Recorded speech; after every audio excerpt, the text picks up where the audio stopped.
की जय। तो मैंने आप दादाजी से पूछ लिया कि ये क्या है, तो उन्होंने कहा कि ये अपभ्रंश हो गया, शब्दों का इधर उधर चेंज होकर के, और हमारे लोगों ने कहना शुरू कर दिया। असल में ये है निष्कलंक देव की, निष्कलंक जिसके ऊपर कोई कलंक ना हो, बाप जी को जो कहा जाता है। इस षड्यंत्र को मैं ऐसा समझता हूं कि अगर हम आज से लाखों साल पहले की भूमिका में देखते रहेंगे तो लड़ नहीं पाएंगे और जीत नहीं पाएंगे, क्योंकि जैसे ईश्वर जी ने भी बताया, खेम सिंह जी ने भी बताया कि आपके दिमाग के ऊपर एक भ्रम जाल, जिसको इंद्रजाल बोलते हैं, वो लगा दिया। आप सच्चाई देख ही नहीं पाएंगे, और जब आप सच्चाई देख ही नहीं पाएंगे तो फिर उसको लड़ कैसे पाएंगे, बता कैसे पाएंगे, जीतेंगे कैसे?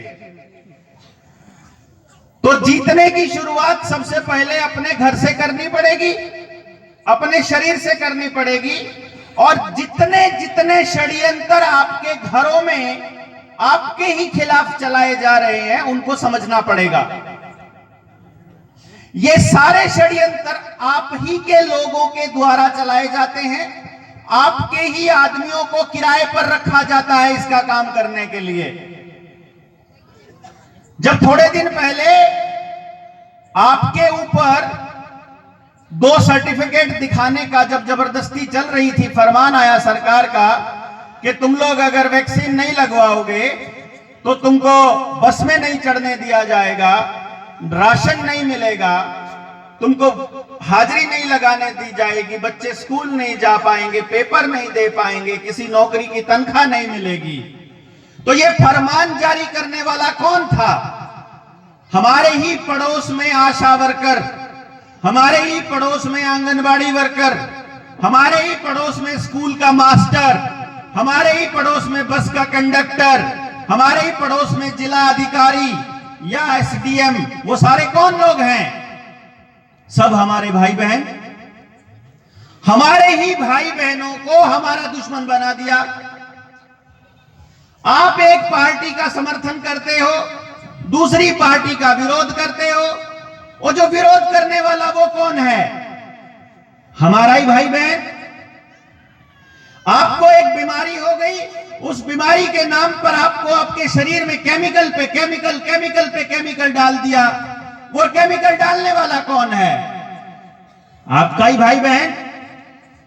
आपको कहा कि खेतों के अंदर तुम्हारी पैदावार ज्यादा होगी, तो उस पैदावार को बढ़ाने के लिए तुमको ये जीएमओ लेना पड़ेगा, तुमको ये हाइब्रिड बीज लेने पड़ेंगे, कंपनी के बीज लेने पड़ेंगे, कंपनी की खाद डालनी पड़ेगी, कंपनी की आपको पेस्टिसाइड डालने पड़ेंगे, दवाइयां डालनी पड़ेंगी।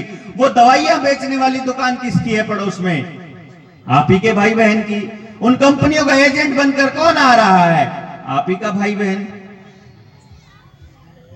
इसका मतलब क्या हुआ कि छोटी से छोटी और बड़ी से बड़ी किसी भी चीज को अगर वो लोग आपके ऊपर लादना चाहते हैं, अगर कोई षड्यंत्र आपके साथ खेलना चाहते हैं, वो आप ही के भाई बहन के जरिए कर रहे हैं। और यही कारण है कि दुश्मन आपके सामने होते हुए भी आप उसको मार नहीं सकते। इसलिए अपने को अपनी चेतना का स्तर इतना ऊपर करना पड़ेगा कि हमको ये षड्यंत्र दिखना शुरू हो जाए। अगर ये दिखना शुरू नहीं होगा तो नहीं कर पाएंगे।